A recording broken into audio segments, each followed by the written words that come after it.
బ్రహ్మాండమైనటువంటి విజయాన్ని దాంతోపాటుగా ఈరోజు ప్రమాణ స్వీకారం చేయడం జరిగింది.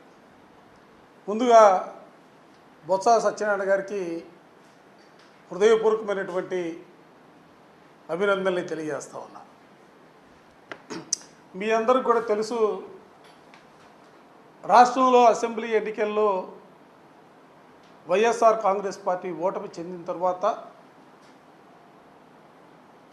మొట్టమొదటిసారిగా మరలా తిరిగి ప్రజాస్వామ్యబద్ధంగా ఎన్నికలు విశాఖపట్నంలోనే జరగడం జరిగింది.